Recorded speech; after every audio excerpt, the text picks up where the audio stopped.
मैंने क्या किया कि F&O में ट्रेडिंग करने लगा। मैंने 6-7 लाख रुपए शेयर मार्केट में इन्वेस्ट कर दिए और उससे ट्रेडिंग करने लगा। 20-30 हज़ार रुपए लगभग महीने के में बनाने लगा। कुछ शेयर्स की जो पुट में मैंने बेच रखी है उसमें प्रॉफिट हो जाता था, कभी इंदा मनी हो गई तो लॉस हो गया। इस तरह से प्रॉफिट लॉस होते होते लगभग 6-7 महीने में मेरे पूरे 24 लाख रुपए चले गए। तो जो सब कुछ मैंने लिख के जब चेक किया, सारा कुछ लिखा और समझा, तो समझ में आई कि मैंने क्या क्या गलती की है। सबसे पहली और बड़ी जो मैंने गलती की थी वो थी, This video is made for educational purposes only and are not meant for financial advice. Viewers are recommended to consult registered financial and investment advisors before making any investment. We disclaim all liability for any loss or damage as a result of any investment that you may consider. We do not promote any finance or investment related courses or products through this channel.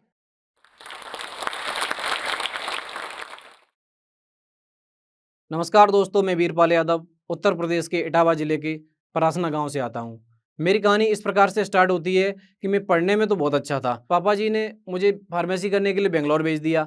Pharmacy करने के लिए जब बेंगलोर भेज दिया तो उसके बाद ये आशा रख रहे थे कि जो है नौकरी करेंगे। लेकिन मैं वापस जब आया तो पापा जी ने कहा कि नहीं, दुकान करवा देते हैं, और उन्होंने मेडिकल स्टोर की दुकान करवा दी। अब होता क्या है कि दुकान चल नहीं रही थी सही से, क्योंकि गाँव में या कहीं भी जब मेडिकल स्टोर की दुकान चलाने के लिए चाहिए सामने हॉस्पिटल, तो हॉस्पिटल तो था नहीं, ना ही कोई डॉक्टर था। जब डॉक्टर कोई नहीं था तो मैंने सोचा कि कुछ और पैसे कमाने के लिए कुछ और किया जाए। कुछ और करने के लिए मैंने क्या किया, मेडिकल स्टोर के साथ में जनरल, किराना, बर्तन, पेंटिंग, पाइप, सैनिटरी और बहुत सारे काम जो भी गांव के लोगों ने मांगा, मैं वो सब होलसेल के मार्केट से लाया और ला करके गांव वालों को उपलब्ध कराने लगा। इस तरह से मेरी दुकान बहुत अच्छी चल रही थी, बहुत अच्छा काम चल रहा था और मैं ठीक ठाक अच्छे पैसे कमा रहा था। उसके बाद लगभग 10 साल तक बहुत अच्छे से काम चलता रहा। लेकिन 2018 में मेरा छोटा भाई दिल्ली आया पढ़ने के लिए। तो वहाँ उसने कहीं से सुना कि जो है शेयर मार्केट भी होता है। अब शेयर मार्केट के बारे में उसे जब जानकारी मिली तो उसने कहा कि इसे चलो भैया को बताते हैं। उसने जाके मुझे ये बात बताई कि जो है शेयर मार्केट में आप क्यों नहीं काम कर लेते, क्योंकि यहाँ आपको सुबह 5 बजे से लेकर रात 10 बजे तक काम करना पड़ता है। अब क्या होता है कि 14-15 घंटे की ड्यूटी बहुत ज़्यादा हो जाती है, वो भी 365 दिन। मेरे लिए कोई छुट्टी नहीं, कोई सिंगल छुट्टी नहीं। और लोग जब त्योहार को छुट्टी मनाने गांव जाते हैं उस समय मेरे पास और ज़्यादा काम, क्योंकि दीपावली पर है या होली है या कोई भी त्योहार है उसमें दुकानदारी और ज़्यादा हो जाती है। ऐसे समय में आप जब लोग छुट्टियां मना रहे हैं, एंजॉय कर रहे हैं, हम वहाँ दुकान पर काम करने में लगे हुए हैं। ऐसा ही कुछ सोच कर उसने मुझे जाके बताया कि भैया आप ऐसा करो, शेयर मार्केट एक ऐसी जगह है जहाँ आप केवल पैसे लगाकर पैसे से पैसा कमा सकते हो। अब वहाँ उसने क्या किया, उसने सारी जानकारी मुझे दी। यहाँ से दिल्ली से एक ले गया book, rich dad poor dad, Robert Kiyosaki की।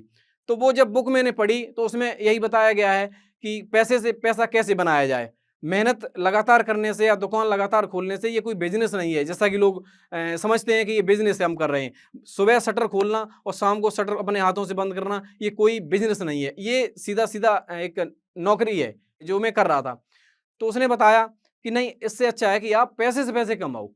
तो मैंने क्या किया कि शुरुआत की, यूट्यूब पर पढ़ाई की, यूट्यूब पर सीखा, बहुत सारे वीडियो देखे। जब वीडियो देखना स्टार्ट हुआ तो जानकारी हुई कि सबसे पहले जो लोग करते हैं अक्सर कि म्यूचुअल फंड के बारे में सुना मैंने। तो म्यूचुअल फंड में इन्वेस्ट किया, शुरुआत 5-10 हज़ार से की। उसके बाद धीरे धीरे मैंने 50-60 हज़ार रुपए तक इन्वेस्ट कर दिए।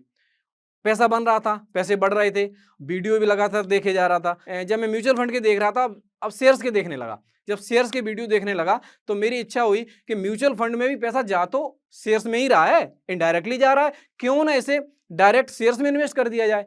तो मैंने क्या किया कि शेयर्स में इन्वेस्ट करने लगा, शेयर्स में इन्वेस्ट करने लगा और पैसा बनने भी लगा। कभी कभी इंट्राडे करता, कुछ मार्जिन लेके कुछ शेयर खरीदता और बेच देता, या फिर जिनमें प्रॉफिट नहीं हो रहा होता उन्हें छोड़ देता लॉन्ग टर्म के लिए, मींस जो उसी समय के लिए छोड़ दिया, 2-4 दिन 8 दिन स्विंग ट्रेडिंग के हिसाब से, बाद में बेच दिया उन्हें और मैं प्रॉफिट कमाने लगा।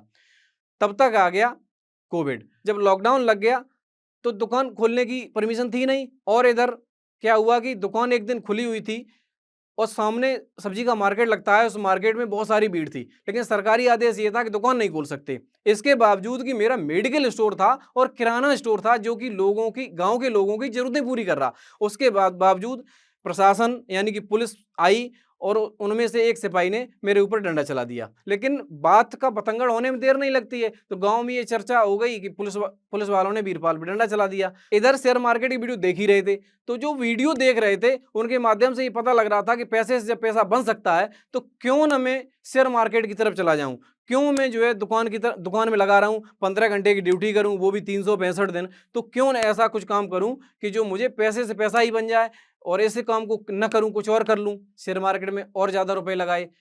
और इधर F&O सीख लिया, फ्यूचर एंड ऑप्शन। वीडियो देख रहा था तो उसमें सीखने लगा, तो उसमें लगा कि क्यों ना मैं जो है उतने ही जितने रुपए से कुछ शेयर खरीदता हूँ, क्यों ना थोड़े और रुपए लगा के और पूरी लॉट जब आती है, लॉट प्रीमियम के बारे में सीखने लगा, पूरी लॉट ही खरीद सकता हूँ, तो क्यों मैं जो है थोड़े थोड़े शेयर खरीदूं और बेचूं। तो मैंने क्या किया कि F&O में ट्रेडिंग करने लगा। मैंने 6-7 लाख रुपए शेयर मार्केट में इन्वेस्ट कर दिए और उससे ट्रेडिंग करने लगा। 20-30 हज़ार रुपए लगभग महीने के में बनाने लगा। 20-30 हज़ार रुपया लगातार आने लगे। जब 20-30 हज़ार रुपया आने लगे तो पापा जी को किसी तरह पता लग गई। पापा जी को पता लगी कि 20-30 हज़ार रुपए ये इस तरह से कमा रहा है, तो ये और अच्छा है कि दुकान में इतनी मेहनत कर रहा है, तो इसके बजाय ये थोड़ा ये काम चलता ही रहेगा, इसके बजाय इससे भी थोड़ा पैसा आने लगेगा। तो उनने क्या करी कि उनने मुझे जो है 17 लाख रुपए और दे दे। उनके पास जो उनके फंड के पड़े होंगे या पेंशन के जो भी पड़े हों, उन्होंने 17 लाख रुपए मुझे दे दिए। उन्होंने कहा कि जो है ऐसा करो, 17 लाख रुपया ये लो, इनसे भी ट्रेडिंग करो क्योंकि पैसे इससे आ रहे हैं, तो क्यों ना तुम जो है और पैसे लगा के काम करो।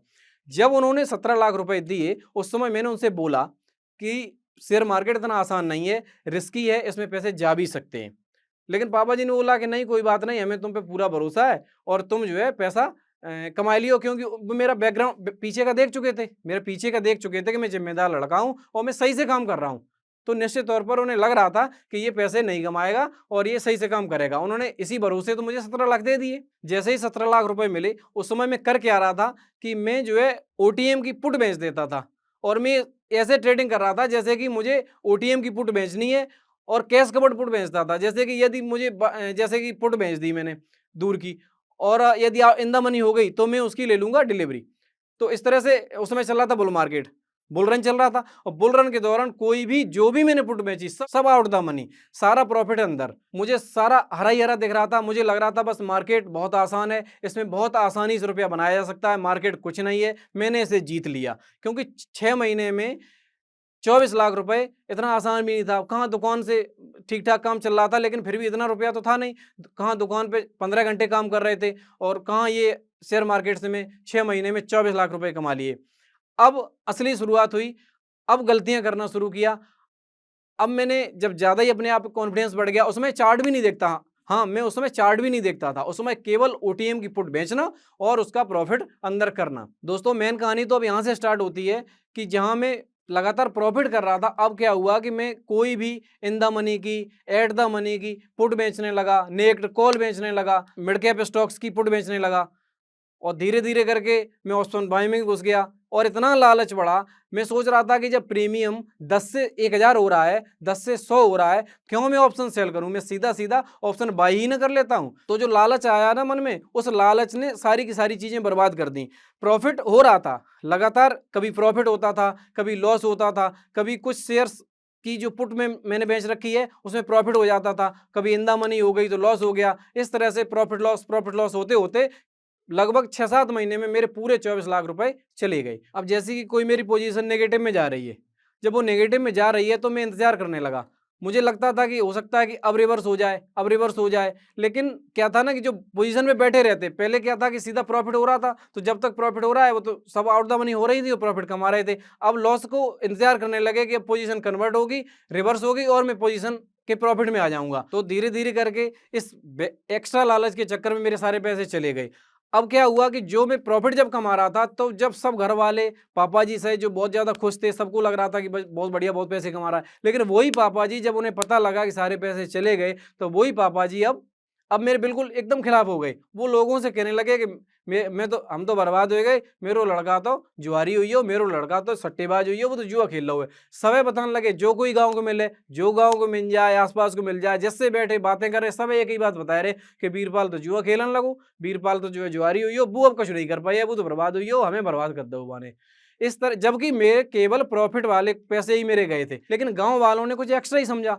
और जैसे ही उन्होंने बताया कि मेरा लड़का शेयर मार्केट में काम करता है, तो गाँव वाले तो भाई पहले से ही शेयर मार्केट को जुआ और सट्टा समझ रखे थे। आज भी मेरे गाँव के आस-पास शेयर मार्केट को जुआ और सट्टा बाज़ारी कहा जाता है। जो भी बात करेगा सब एक ही बात करते हैं कि भाई शेयर मार्केट मतलब सट्टा बाज़ार। जहाँ जिसने भी सुना कि वीरपाल शेयर बाज़ार में काम करता है, उन्होंने कहा अरे वो तो सट्टेबाज हुई हो। कुछ पापा जी ने कहा और कुछ लोगों ने एक्स्ट्रा समझ लिया। उन लोगों ने इस तरह की धारणा बनाई और चारों तरफ बात फैल गई पूरे गाँव के आस-पास कि मास्टर साहब का लड़का जुआरी हो गया है। जो उनकी सोच थी वो हकीकत में साबित होने लगी, क्योंकि लग रहा था कि भाई दुकान भी खत्म हो रही है और लड़के पता नहीं क्या कर रहे हैं। देखिए माँ साहब के लड़के बिल्कुल से एकदम से सब खत्म कर दिए, दुकान भी चौपट कर दी और पता ही नहीं पैसा कहाँ जा रहा है। जो भी कुछ पापा जी ने कहा, लोगों ने ये बना लिया कि बस सारी की सारी दुकान शेयर मार्केट में चली गई। इधर दुकान भी बंद हो गई और इधर शेयर मार्केट में लॉस हो गया। तो वो कहते हैं ना कि न खुदा मिला, न बिसाले सनम, न इधर के हुए, न उधर के हुए। इस तरह से मैं दोनों तरफ से ही चला गया। दोनों ही तरफ से मारा गया, दोनों तरफ से नुकसान हो गया। अब समझ में नहीं आ रहा था किया जाए तो क्या किया जाए?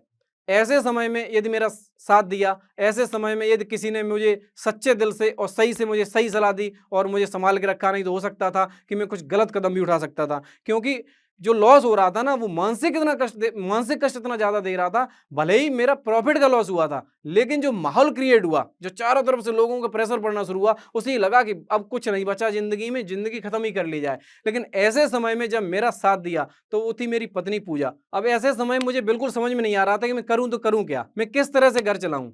2 बच्चे हैं, पत्नी है, खुद का भी खर्च है, किस तरह से सारा मैनेज करूँ? तो मैंने क्या किया कि मैं दोस्तों से बात की। दोस्तों से फ़ोन किया कि ऐसा करूँ कि कहीं नौकरी करने चला जाऊँ।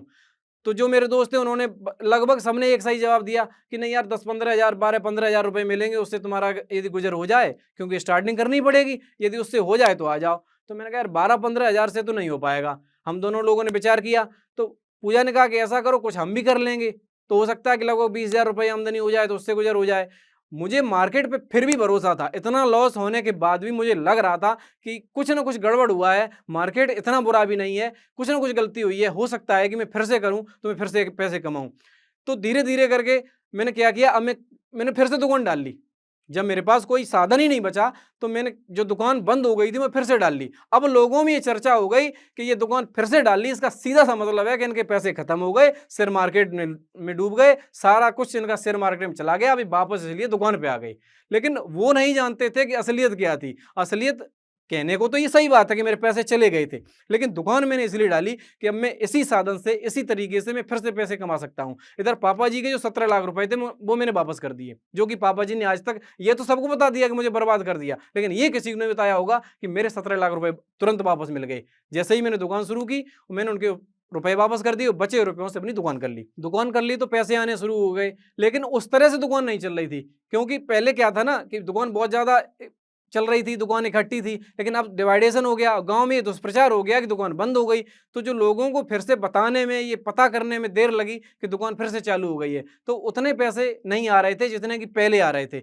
अब क्या हुआ कि ट्रेडिंग का मुझे भूत तो सवार था ही, पैसे मैंने आते हुए भी देखे, मैंने 24 लाख रुपए आते हुए भी देखे और फिर मैंने 24 लाख रुपए जाते हुए भी देखे। तो ऐसे में लगा कि कहीं न कहीं मैंने जो मिस्टेकें की हैं ना, जो मिस्टेक्स की हैं, उनको अगर दोबारा से देखा जाए कि मैंने किया तो किया क्या है? फिर से चार्ट देखना शुरू किया, फिर से मैंने स्टडी की और यूट्यूब वीडियो देखे और पूरा लिखा मैंने, पूरा एकदम से लिख-लिख के तैयार किया और एक-एक करके सारी गलतियाँ मैंने ढूँढी कि मैंने किया क्या है? मैंने क्या ऐसी गलती की है जिससे कि मेरा पूरा पैसा चला गया? तो जो सब कुछ मैंने लिख के जब चेक किया, सारा कुछ लिखा और समझा, तो समझ में आई कि मैंने क्या-क्या गलती की है। सबसे पहली और बड़ी जो मैंने गलती की थी, वो थी कि मैंने स्टॉप लॉस नहीं लगाया। जो भी प्रॉफ़िट या लॉस हो रहा है, जैसे कि लॉस होने लगा, तो मैं उसे होल्ड करता चला गया।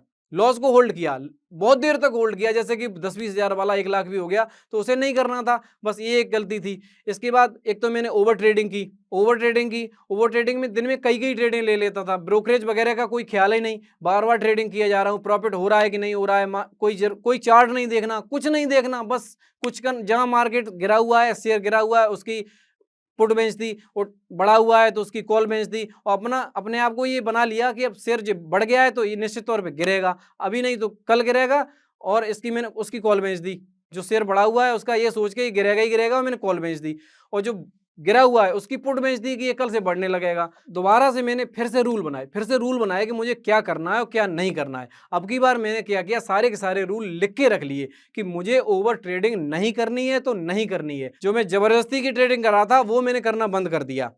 अब की बार मैंने चार्ट सीखा, अब की बार मैंने इंडिकेटर्स सीखे, किस तरह से प्राइस एक्शन काम करता है, किस तरह से कैंडल्स काम करती हैं, किस तरह से चार्ट काम करता है, किस तरह से आरएसआई काम करता है। सारी की सारी चीज़ें सीख के मैंने ये डिसाइड किया कि अब मुझे वो गलतियां नहीं करनी है जो मैं कर चुका हूँ। दोबारा से मैं जब ट्रेडिंग शुरू किया तो 7-8 लाख रुपए से मैंने शुरुआत की, और जो 7-8 लाख रुपए से मैंने शुरुआत की उसमें मैं धीरे धीरे करके लगभग 2 या 3% का मैं टारगेट रखता हूँ। इस समय मैं रखता हूँ कि 2 या 3% से ज़्यादा मुझे नहीं कमाना है। मुझे पहले वाले उस लालच में नहीं पड़ना है जो मैं पड़ा था कि मुझे लाखों करोड़ों बनाने, एकदम से जो आ गया था लालच, उसे खत्म कर दिया। अब मैंने टारगेट रख लिया है कि मैं 2 या 3% से ज़्यादा नहीं कमाऊंगा। अब मुझे ज्ञान प्राप्त हो गया कि मार्केट में पैसे बनाए जा सकते हैं, लेकिन एक डिसेंट प्रॉफिट बनाया जा सकता है। यदि कोई ये सोचे कि मैं करोड़ों रुपए एकदम से कमा लूंगा, वो नहीं हो पाएगा। तो मैं क्या करता हूँ कि 2-3% के आसपास का अपना रखता हूँ बस। महीने का लगभग 30-35 हज़ार 40 हज़ार तक बन जाता है। मैं सोच लेता हूँ बस अब इसे बंद करना है। उसके बाद मैं ट्रेड ही नहीं करता हूँ, या किसी दिन जैसे कि ट्रेड नहीं बन रहा है तो मैं जबरदस्ती की ट्रेड नहीं लेता हूँ। शेयर मार्केट में सबसे बड़ी गलती लोग क्या करते हैं कि स्टॉप लॉस नहीं लगाते हैं। जैसे ही लॉस होना शुरू होता है ना, शेयर मार्केट इतना कठिन भी नहीं है। शेयर मार्केट को यदि एक कोशिश ये की जाए ना कि हम एक तो करोड़पति बनने नहीं आए, और जो भी ट्रेड ले रहे हैं उसमें पहले से रिस्क डिफाइन कर लिया जाए कि मुझे इससे ज़्यादा रिस्क नहीं लेनी है, और उस जिस रिस्क को आपने तय कर लिया है कि मुझे मान लो 5,000 10,000 डेली का या महीने का जो भी बनाया कि इससे ज़्यादा मैं रिस्क नहीं ले सकता, उतने पे अपना पोजीशन काट दो, बस बात खत्म। मैंने जो भी गलतियां की, मैं केवल एक गलती उनमें से ना करता। केवल एक गलती वो ये थी कि मैं जो है स्टॉप लॉस काटता रहता, या फिर मन में सोच लेता कि मुझे इससे ऊपर लॉस नहीं लेना है, और मैं पोजीशन ऑफ कर देता। इतनी गलतियां करने के बावजूद भी मैं आज प्रॉफिट में होता। ट्रेडिंग करते समय अक्सर लोग करते क्या है कि उन्हें उन्हें एक लालच आ जाता है कि आज यदि मैंने 10,000 बना लिए तो 10,000, कल 10,000 नहीं, कल और बनाने हैं, कल 20,000 कमा लूं, कल 20 नहीं, कल परसों 40 बना लूं। एकदम लगातार जो लालच आता है ना कि मैं एकदम से करोड़पति हो जाऊं, वहीं लोग गलती कर देते हैं। शेयर मार्केट में पैसे बनाए जा सकते हैं, प्रॉफिट किया जा सकता है, कि बशर्ते आप लॉस बुक करना सीख जाएं। यदि लॉस बुक करना सीख गए तो शेयर मार्केट से पैसे बनेंगे। बहुत बहुत धन्यवाद।